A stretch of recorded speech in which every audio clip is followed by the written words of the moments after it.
सब देखने और सुनने वालों की खिदमत में मोहब्बत भरा सलाम। चलेंगे अमेरिका। नदीम भट्ट साहब हमारे साथ हैं और काफ़ी प्रोग्राम किए भट्ट साहब ने हमारे साथ। भट्ट साहब, ट्रम्प साहब को जब कहा गया कि आप गालियां निकाल रहे हैं, तो पंजाबी जी कहते ने कर लो जो करना जी। क्या कहते हैं, क्यों एक प्रेसिडेंट जो है वो इतना नाराज है कि दूसरों की इज्जत नफ्स का उसको ख्याल ही नहीं। ट्रम्प साहब का ये जो स्टाइल है ना, ये इनके इलेक्ट होने की एक वजह ये भी है कि ये चले के मुंह पे, जैसे कहते ना, मुंह पे कह देते हैं बात को, जो कि जाहिर है एक लोग एतराज करते हैं कि यार आप सदर हैं, आप पहले चलो और बात थी, अब जरा ख्याल करें। बट वो आदत पड़ी है ना उनको, जरा फ्रीली बात कर जाना, लोकल लैंग्वेज यूज कर जाना, ये उनकी आदत है, ठीक है ना। और किसी हद तक वो इसको डील मेकिंग के लिए उनको यूज होती रही है, वो करते रहे हैं, थोड़ा सा प्रेशर डाला अगले पे, ठीक है ना, तो अगला प्रेशर में आके कोई अच्छी डील दे दे। ये उनको सूट किया है, फायदा दिया है, इसीलिए वो जो है ना इसको समझते हैं दर्शकों के। दूसरा आधार है उनको, जिस पोजीशन पे है उनको पता है कि मैं इस पोजीशन पे हूँ, मुझे कोई कह भी लेगा तो क्या कह लेगा। तो ये चल रहा है ये सिलसिला अभी तक कुछ ऐसे ही है। इलेक्शन से पहले भी उनकी ऐसे ही था मशहूरी, लोगों को ये पसंद आया कि ठीक है, ये थोड़ा सा कह लें कि ओपन माइंडेड है, हर बात खुल के करता है, एस्टेब्लिशमेंट के खिलाफ बातें करना, दूसरे सियासतदानों के खिलाफ बातें करना। तो उनको ये चीज हेल्प की है डील मेकिंग में भी और इलेक्शन जीतने में भी। और लेकिन ये बात ठीक है आपकी कि उनको अब सदर हैं पूरे मुल्क के, तो उनको देखना चाहिए क्या करे। इसका मतलब अभी मजीद भी गालियां पड़ेंगी लोगों को। डर तो यही है, लेकिन यह है कि किसी न किसी पॉइंट पे अभी वो डील बनाने के चक्कर में है ईरान के साथ, ठीक है। और मुझे ये गुमान है, मुझे ये लग रहा है कि ये डील बना लेंगे, ईरान भी डील बना लेगा और ये जंग इंशाल्लाह रुक जाएगी। अभी एक खबर हमारे पास आई है, अभी एक खबर पहुंची है कि ईरान ने, मेरा ख्याल है कि जो ये कह रहे 40 दिन की जंग की ब्रेक की जाए, वो रिजेक्ट कर दी है और उसने कहा जी इस पर मैं राजी नहीं हूँ। मैं कह रहा हूँ ना, ये डील मेकिंग टैक्टिक्स चल रहे हैं इस टाइम, ठीक है।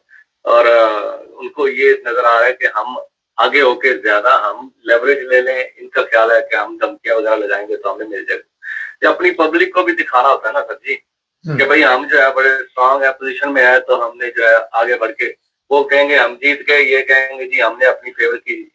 ये आपको पता है चलती है चीजें, लेकिन अंदर खाते क्या चल रहा है डायरेक्टली ये किसी को बताएंगे भी नहीं। लेकिन यह कि डील होने जा रही है, आई कैन स्ट्रांगली फील, क्राइन यही बता रहे हैं कि ये जो उससे पहले ना अपना वजन शो करने के लिए, अपना लेवरेज लेने के लिए जो है वो हमले भी तेज हो सकते हैं, हो जाए, और हो सकता है कि ये धमकियां और ये चीजें भी तेज हो जाए, विच इज ऑलरेडी अपरेंट, जो कि ऑलरेडी चल रहा है।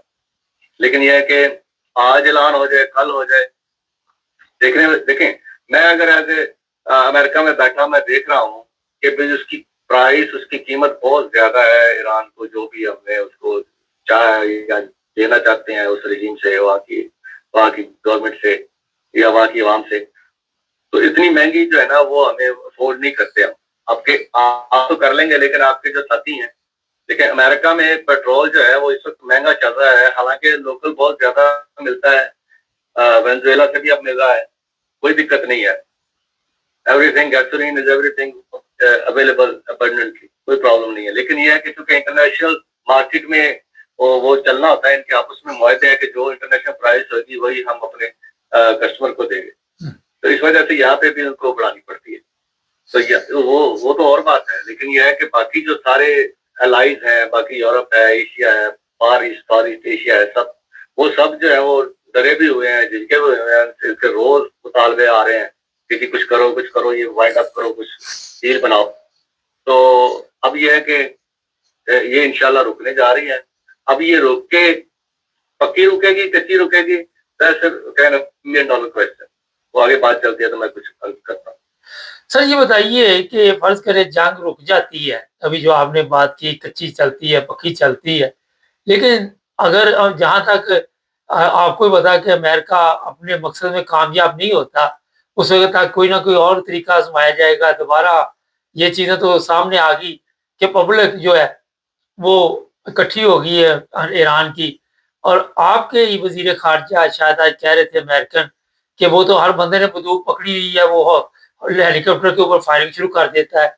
और कई लाख लोग जो है उन्होंने रज़ाकाराना तौर पे अपने आप को फ़ौज के लिए पेश किया है कि हम भी मुकाबला करने के लिए तैयार हैं। इसमें जो सवाल है आपके लिए वो ये कि ऐसी कौम जो इकट्ठी हो उसे शिकस्त दी जा सकती? देखिए, दुनिया की कोई कौम अगर किसी अच्छे मकसद के लिए इकट्ठी हो जाए और लड़ने मरने पर तैयार हो जाए, उसको आप शिकस्त नहीं दे सकते। ये एक हकीकत है, ये एक नेचर है, ठीक है? और इसको समझते हैं समझने वाले कि आप उसके साथ डील तो कर सकते हैं, लेकिन उनको शिकस्त नहीं दे सकते। ये क्योंकि वो कहीं न कहीं से और रंग से, और रंग से, और रंग से कहीं न कहीं से वो अपना रास्ता निकाल लेंगे, ठीक है ना? तो इसीलिए तो कौमें और मुल्क आज़ाद होते हैं, क्योंकि आप इवेंचुअली उनको शिकस्त नहीं दे पाते, तो फिर आप उनकी बात मान लेते हैं। अगर ऐसा होता, तो फिर जो है कोई मुल्क ना बनता, कोई इलाके ना बनते, कुछ ज्योग्राफी की वजह से बने हुए हैं और कुछ जो है कौमों के मिल जाने की वजह से बने हुए हैं। तो ये पक्की बात है कि आप उसको मुतलकन या फुल्ली शिकस्त नहीं दे सकते, इसलिए तो फिर डील्स होती हैं। ये अब उन्होंने साबित करके दिखा दिया फिर, यही बात। अब ये मैसेज जब जा रहा है पूरी दुनिया को, तो अरबों के लिए आप क्या देख रहे हैं कि आने वाले दिनों में उनका फ्यूचर क्या है, उनका मुस्तकबिल क्या है? अरबों को जो है ना, वही बात की, यही तसल्ली थी कि कुछ दिनों की बात है, ईरान जो है उस सरेंडर कर देगा, इनकी शराइत पे आ जाएगा, हमारे ऊपर से भी ये जो है ना अफवाह बना हुआ है कि शियाइज़्म का और बाकी ये सारा खत्म हो जाएगा। इनकी प्रॉक्सीज़ थी लेबनान में, कुछ इराक में, कुछ शाम में भी, वो भी सारी खत्म हो जाएंगी। तो जहाँ पे इसराइल को के लिए रिलीफ था, वहाँ पे अरबों के लिए भी था। अब ये है कि लंबी होने की वजह से अमेरिका बाहर निकलने की कोशिश कर रहा है इसमें से, कि उसको नजर आ रहा है कि यार या तो फिर बहुत ज्यादा हमें तबाही करनी पड़ेगी, उधर भी हमारी भी तबाही होगी, उनकी भी तबाही हो जाएगी। तो किसी और यहाँ सवाल उठा रहे हैं लोग कि भाई अमेरिका को जब डायरेक्ट कोई प्रॉब्लम नहीं है ईरान से, तो फिर आप इतनी दूर इतना काम क्यों कर रहे हैं? किसी और के लिए इतना कुछ करने की क्या जरूरत है? तो उसका जवाब नहीं है यहाँ के मतलब एस्टैब्लिशमेंट के पास इस बात, इसलिए वो निकलने की कोशिश कर रहे हैं, ठीक है? बाकी अरब वो क्या करेंगे आगे, यस, उनके लिए भी इस वक्त जो है ना वो बात दौर बन गया है किस्म का, जिसको वो उतारने की कोशिश कर रहे हैं। उनका नहीं ख्याल था कि ये इतना कौम खड़ी हो जाएगी और इतना लंबा चलेगा। तो अब उनके लिए भी परेशानी तो है कि उनका जो है ना शिया कम्युनिटी का जोर ज्यादा हो जाएगा, ईरान की बात ज्यादा माननी पड़ेगी, वो एक इलाके का यानी चौधरी बन के सामने आएगा। लेकिन वही बात, दूसरी तरफ कीमत बहुत ज्यादा है, दूसरी तरफ तबाही बहुत ज्यादा है, इसलिए कोई डील ऐसी बना रहे हैं कि ईरान को थोड़ा कमजोर कर दिया जाए और ये शो किया जाए कि देखें जी हमने अपनी शराइत पे डील किया है, उसने देखिए स्ट्रेट भी खोल दिया है, उसने ये भी मान लिया है, ये भी मान लिया है, ताकि ईरान बज़ाहिर इतना स्ट्रॉन्ग नजर ना आए डील में जितना वो है। बाकी वक्त बताएगा आगे कि वो कितना मजबूत है क्या नहीं है। जी भाट साहब, एक बड़ी अहम इस वक्त जो प्रॉब्लम चल रही है अभी, आपने कहा कि हम ईरान अपने आप को कमजोर किसी तरह शो करेंगे, ये करेंगे, वो करेंगे, लेकिन वो तो डटे हुए हैं। वो कहते हैं जी हम किस लिए शिकस्त माने, हम तो 1 इंच भी पीछे हटने के लिए तैयार नहीं है। और जिसकी जो सबसे बड़ी वजह सामने आ रही है कि जो नॉर्थ कोरिया है, शुमाली कोरिया जो है, वो पूरी मदद कर रहा है, उसके मिसाइल वहाँ पे पहुंचे हुए हैं, चाइना है वो मदद कर रहा है, रूस मदद कर रहा है। तो वो क्यों अपने आप को डाउन करेंगे जी? देखें, नॉर्थ कोरिया की बात आपने की है, आपको पता है कि आज से तकरीबन तकरीबन 2-3 हफ्ते पहले चाइना की जो ट्रेन जो 2019 से रुकी हुई थी, ट्रेन जानी आनी, वो रास्ता खुला था। कोविड की वजह से जो बंद किया हुआ था उन्होंने, ट्रेन का रास्ता खोला था तकरीबन 3 हफ्ते पहले। तो उस जो ट्रेनें हैं वो गई हैं, वो सामान लेके आई गई हैं। तो जो नॉर्थ कोरिया कर रहा है वो समझ ले कि चाइना करा रहा है या कर रहा है, सीधी बात। तो चाइना की भी साथ है, इन्वॉल्वमेंट है, नॉर्थ कोरिया की भी है। रशिया भी कह रहा है कि अगर आपने एक्सेसिव बमबारी की ईरान पे तो हम भी साथ में उसके आ जाएंगे। और वो ये भी खबरें हैं कि वो करें चेचनिया की फौज जो है वो जाएगी ईरान की मदद करने के लिए। तो ये बात ये है कि जब ये पूरा सिचुएशन बड़ी खराब बन जाएगी। इसलिए मैं कह रहा हूँ कि ये अब सिमटने जा रही है, क्योंकि ताकतें बज़ाहिर सामने आ गई हैं काफ़ी हद तक। अगर नॉर्थ कोरिया सामने आ गया खुल के, तो इसका मतलब यही है कि चाइना भी आ गया। और रूस पहले ही जो है ना वो भी, हाँ, तो इसी वजह से डील होने जा रही है कि भई ये बात बहुत बढ़ जाएगी। हमने तो 3-4 दिनों के लिए कह लें कि गए थे, तफरीह करते-करते जाएँगे, उनको साथ लपेट के ले आएँगे।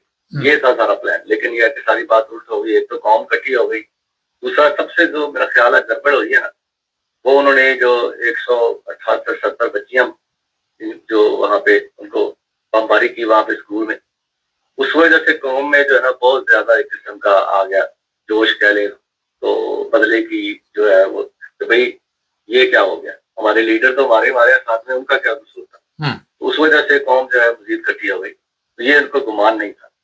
एनीवेज़, अभी सर जी जो है नेक्स्ट फ़ेज़ क्या है इसकी? नेक्स्ट फ़ेज़ मैं आपको क्विकली बताता चलूँ कि समझने वालों को समझ आ रही है कि ईरान पे जब तक हम फ़ौज नहीं भेजेंगे, ठीक है, तब तक हम उसकी, अब ईरान पे फ़ौज भेजने के 2 तरीके हैं। नंबर 1, इराक से कुर्दों को साथ मिलाया जाए, क्योंकि उनके अंदर से तो कोई साथ मिला नहीं। होता है ना कि अंदर से साथ कोई ग्रुप मिल जाता तो उसको कहते कि चलो भाई लड़ो हुकूमत के खिलाफ, जैसे लीबिया में हुआ, शाम में हुआ। तो ये तो हुआ नहीं। अब ये है कुर्द हैं, वो भी नहीं आगे बढ़ रहे खुल खिला के, वो भी सब एक थोड़ा-थोड़ा कर रहे हैं, लेकिन क्योंकि वो उसमें बहुत ज़्यादा शिया है और इराक का इर्द-गिर्द सारा वो बहुत ज़्यादा शिया है, तो वो थोड़ा। दूसरी ये है कि बलूचिस्तान की तरफ से, और सर जी सोचने वाले यकीनन सोचेंगे कि हम ईरान को अभी फिलहाल रहने देते हैं, बलूचिस्तान का फायदा उठाते हैं। बलूचिस्तान पे अपनी कोई चीज़ होएगी, अपने बंदे होएंगे, तो फिर ईरान को भी हमें काफ़ी हद तक खुद ही कंट्रोल में आ जाएगा। तो बलूचिस्तान की तरफ जो है ना आप देखेंगे आप कि ट्रैफिक बढ़ जाएगी, मामलात की, सिचुएशन की, तो ये नज़र रखने की ज़रूरत है। दूसरा ये है कि अ, पाकिस्तान को ऑलरेडी देखें गैस वहाँ पे बहुत महँगी हो गई है। अब आगे जो है ना फसलों के लिए उनको गैस चाहिए, जो जिससे यूरिया और वो नाइट्रोजन वगैरह की खाद वगैरह बनाते हैं, ठीक है? वो बहुत महँगी हो रही है, और आपका कंट्री पता है आपको वो है बेसिकली तो एग्रीकल्चरल कंट्री है। अगर वहाँ पे खादें नहीं मुयस्सर होंगी, किसान ऑलरेडी जो है वो उनको पैसा नहीं मिलता, पिछले कुछ सालों से तो बिल्कुल नहीं मिल रहा। इमरान खान के वक़्त में उन्होंने थोड़ा-सा दिया था एक्स्ट्रा पैसे, टाइम से उनको पेमेंट्स वगैरह की थी और वो थोड़े खुश हुए थे। फिर ये पिछले 3-4 साल से गंदम नहीं बिक रही है उनकी, और बहुत सस्ती बिकी है। वो आलू उगाते हैं, वो नहीं मार्केट में कोई लेता। तो ये उनके साथ बड़ी एक किस्म, तो वो ऑलरेडी पीछे काफ़ी हद तक खड़े हैं। अब खादें महँगी हो जाएँगी तो आप और वो बाकी पानी और पेट्रोल महँगा हो रहा है, तो आप हिसाब लगाएँ कि वो क्या, मुझे यही लग रहा है कि भाट साहब, फसलें भी नहीं किसान उगा पाएँगे। जी, सारा मतलब सॉरी, ये तो आप यहाँ बैठ के सोच रही हैं, या मैं ये गौर कर रहा हूँ कि पाकिस्तान में ये हो जाएगा, वो हो जाएगा। वो कौम तो आदी ही है, उनको तो अब पंजाबी में कह सकती है कि जब तक कोई ना कोई, अब मैं जूते कह ले, जूते ना पड़े वो कौम चलती भी नहीं है। क्या फ़र्क पड़ जाएगा? महँगा हो जाएगा तो अगर 100, 250 लोग खुदकुशी भी कर लेंगे तो कौन-सा वहाँ पे कोई क़यामत आने लगी है जी पाकिस्तान में? वेल ये सैड एस्पेक्ट है पाकिस्तान का। आपको पता है कि पाकिस्तान में मंगला, तरबेला के बाद कोई मेजर डैम अब तक पिछले 55 सालों में नहीं बन भाट सका। साहब, उसकी प्रॉपर इंक्वायरी हुई, सुप्रीम कोर्ट ने ये ऐलान किया कि इसमें मुल्क के अंदर के साथ-साथ बाहर के मुल्कों के भी जो है ना वो भी ये साजिश शामिल है। ठीक है, तो पाकिस्तान को एक किस्म का वो भी एक प्रॉक्सी में लगा रहता है हर वक़्त, वो अपनी जान बचाने के लिए जो है ना वो बहुत सारे, अच्छा, थोड़ा-सा वापस आ जाते हैं। भाट साहब, थोड़ा-सा वापस आते हैं ईरान पे ही। सॉरी, वो इसलिए कि क ये अभी आपने एक बात कही थी कि शिया, सुन्नी, लेकिन आज ये जो हालात नज़र आ रहे हैं, ये चाहे वो सऊदी अरब की अवाम है, चाहे वो कतर की अवाम है, चाहे वो पाकिस्तान की अवाम है, वो तो ये चीज़ें भूल चुके हैं कि हम शिया हैं या सुन्नी हैं। वो कहते हैं जी हम ईरान के साथ हैं, बात खत्म हो गई, जो पब्लिक है। जी, जी। सवाल ये था कि तो ये सॉरी, जी गो अहेड। सवाल ये था कि जिस तरह मुसलमानों में इतने फ़िरके बने हुए, इतने मसाइल इकट्ठे हुए हैं, लेकिन इस जंग ने ये साबित कर दिया कि अवाम किसके साथ है। सही, बिल्कुल ठीक हो गए। तो ईरान ने तो ये साबित कर दिया कि अगर कौमी बात इकट्ठी हो जाए, चाहे वो उनके अपने अंदरूनी जितने मर्जी खिलाफात हों, वो सारी इकट्ठी हो जाए। अब यही बात है कि वो कहते हैं, वहाँ पे बात मिसल मशहूर हो गई है कि अगर इंडिया पाकिस्तान के खिलाफ खुल के कार्रवाई को करता है ना, तो कौम इकट्ठी हो जाती है। लेकिन अगर अफगानी या बलोची करते हैं तो कौम डिवाइड हो जाती है पाकिस्तान। बिल्कुल। तो अब आप समझ लें कि वो उनका मतलब ये है कि वो चारों तरफ से जो है ना प्लानिंग हो रही है उसकी, और उनको अभी तक शौक शोर नहीं आ रहा कि भाई हमें भी कोई ख्याल करना चाहिए, अपनी कौम को इकट्ठा कर ले, ईरान से कुछ सीख ले, और ये मामला जो है ना वो अब देखें, वही बात क्या है, किसी कब करते हैं, आज करते हैं या प्याज खा के करते हैं, या दुनिया की तरफ से जो भी है सारी तंगियां सह के करते हैं, करना तो पड़ेगा। इसके अलावा पाकिस्तान के पास और कोई चारा कोई नहीं है। जितने अच्छा, यहाँ पे एक और सवाल है, भट्ट साहब, महाजिर बनाए हुए हैं जी, सबको लेके आना पड़ेगा साथ। एक और अभी आपने जो बात कही, सुबह किसी और ने भी हमारे प्रोग्राम में ये बात कही थी, शायद कल की बात है, कि बलूचिस्तान, और अगर पाकिस्तान ना करेगा तो फिर पाकिस्तान की भी शामिल। जी, यही बात है ना कि बलूचिस्तान को वहां से अगर इंसर्जेंसी तेज हो जाती है, ऊपर से अफगानिस्तान से तेज हो जाती है, क्योंकि वो अफगानी उधर से क्लेमेंट है कि जी ये बलूचिस्तान का कुछ हिस्सा हमारा है, उसमें पश्तून रहते हैं, और कुछ बलोची हैं, वो भी कह रहे हैं जी ये हमें इस एरिया में हमारी चाहिए। कुछ ईरान के साइड पे भी बलूचिस्तान का कुछ हिस्सा है, वहां पे भी क्लेमेंट है, कहते हैं ये पूरा इलाका कुछ ईरान के पास है, कुछ पाकिस्तान के पास है। इसको सर, मेरा सवाल ये है कि इलाके का नहीं, सवाल ये है कि पाकिस्तान अपने इलाके में जब अमेरिका उनको नहीं आने देगा तो फिर पाकिस्तान के साथ तल्लुकात अमेरिका के, उनका सवाल क्या बनेगा, ये मेरा सवाल है। मैं यही कह रहा हूँ ना कि अमेरिका जो है वो अगर पीछे रह के खाली देखता भी रहे ना, कुछ भी ना करे, तो तब भी जो है ना वो दूसरे प्लेयर इतने स्ट्रांग है कि जो पाकिस्तान को अच्छी खासी जो है ना मुश्किल में डाल सकते हैं। अभी तक पाकिस्तान के जितने भी मामला में थोड़ी बहुत उसकी से है ना, उसमें अमेरिका ने उनको किसी न किसी हद तक हेल्प की है। मतलब कोई एटॉमिक का मामला हो, प्रोग्राम हो, उनके बिजली के मामला हो, कहीं ना कहीं जाके अमेरिका ने उनकी हेल्प भी की है, और वो चाहता है अमेरिका से ही पूछे तो इसमें से ऐसी पार्टीज है, ऐसे ग्रुप्स हैं जो पाकिस्तान की मदद करते हैं और शायद आइंदा भी करें। लेकिन अब ये हालात इस तरह के हैं कि इंडिया है, इसराइल है, और कुछ और अरब मुल्क भी शायद खामोश हो जाए, क्योंकि दे वांट के ईरान को कमजोर किया जाए। और ईरान को कमजोर करने का इस जंग के अलावा दूसरा तरीका यही है कि उसको बाहर से उसकी सरहद के करीब जन हालात गड़बड़ किए जाए, और वो बलूचिस्तान। अच्छा भट्ट साहब, काफी टाइम हो गया, आखिर में सिर्फ ये बताइए कि कल का जो टाइम दिया हुआ बुध का, आप देख रहे हैं कि उससे पहले कोई ना कोई डील हो जाएगी? सिर्फ मुख्तसर जवाब दीजिए। जी जी, मैं बिल्कुल, मुझे नजर आ रही है, मुझे मेरी चले, बहुत शुक्रिया भट्ट साहब जी, बहुत शुक्रिया। चले नजीन, बात इसमें जो सबसे वजन रखती है वो यही है, मैंने सुबह भी कहा था कि एक कौम को आप शिकस्त नहीं दे सकते।